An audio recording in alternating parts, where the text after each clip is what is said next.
पञ्चपञ्चाशत् सर्गः हनुमत्रासः सन्दीप्यमानां विध्वस्तां त्रस्तरक्षोगणां पुरीम् अवेक्ष्य हनुमाल्लङ्कां चिन्तयामास वानरः। तस्याभूत्सु महां त्रासः कुत्सा चात्मन्यजायत। लङ्कां प्रदहता कर्म किञ्चित् कृतमिदं मया। धन्यास्ते पुरुषश्रेष्ठा ये बुद्ध्या कोपमुत्थितं निरुन्धन्ति महात्मानो दीप्तमग्निं निवाम्भसा। क्रुद्धः पापं नरः कुर्यात् क्रुद्धो हन्यात् गुरूनपि। क्रुद्धः परुषया वाचा नरः साधु न दिक्षिपेत्।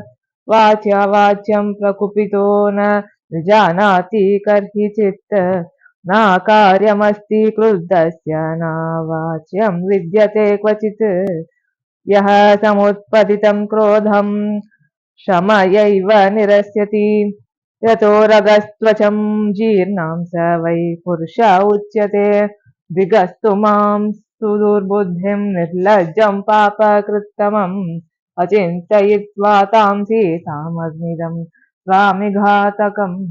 यदि दग्धा त्वयं लङ्का नूनं मार्यापि जानकी दग्धा तेन मया भर्तुर्हतं कार्यमजानताम्।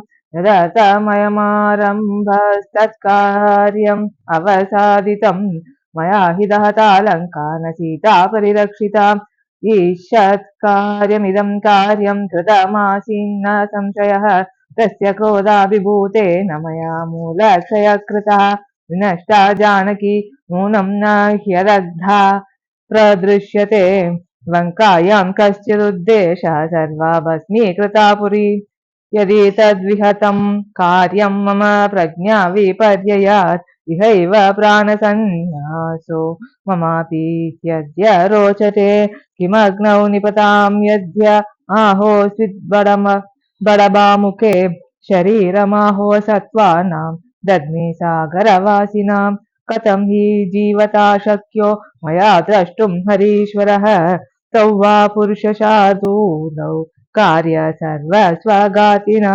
मया खलु तदेवेदं दोषदोषात् प्रदर्शितं प्रदितं त्रिषु लोकेषु कपित्वमनवस्थितम्।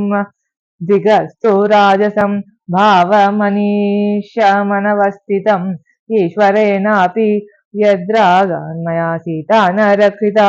विनष्टायां तु सीतायां तावुभो विनशिष्यतः। तयोर्विनाशे सुग्रीवः स वन्द्योर्विनशिष्यति।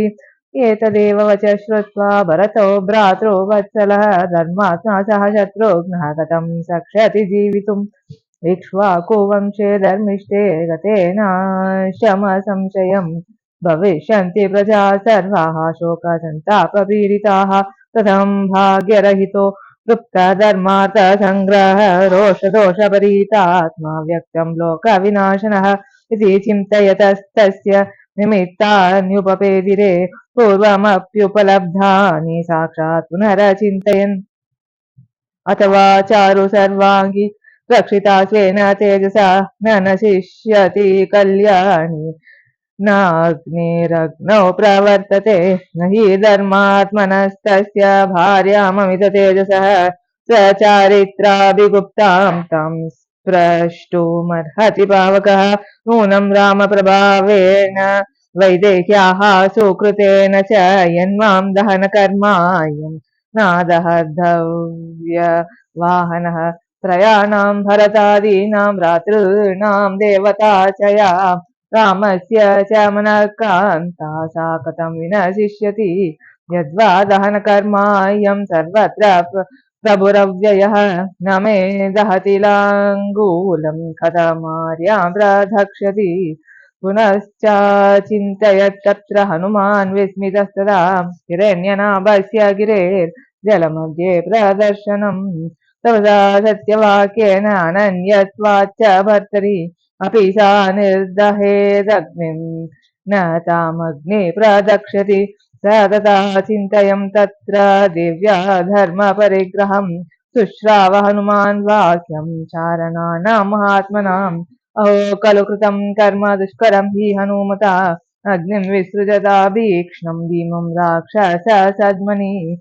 प्रपलायितरक्षस्त्री बालवृद्धसमाकुल जनकोलाहलाद्माता क्रन्दन्ती वाद्रीकन्दरे दग्धेयं नगरी लङ्का साट्टप्राकारतोरण जानकी न च दग्धेति विस्मयोऽद्भुत एव नः स निमित्तैश्च दृष्टार्थैः कारणैश्च महागुणैः ऋषिवाक्यैश्च हनुमान् अभवत् प्रीतमानसः ततः कपिः प्राप्त मनोरथार्थ तामक्षतां राजसुतां विदित्वा प्रत्यक्षतस्तां पुनरेव दृष्ट्वा प्रतिप्रयाणाय मतिं चकार इति श्रीमद् रामायणे सुन्दरकाण्डे पञ्चाशत् सर्गः।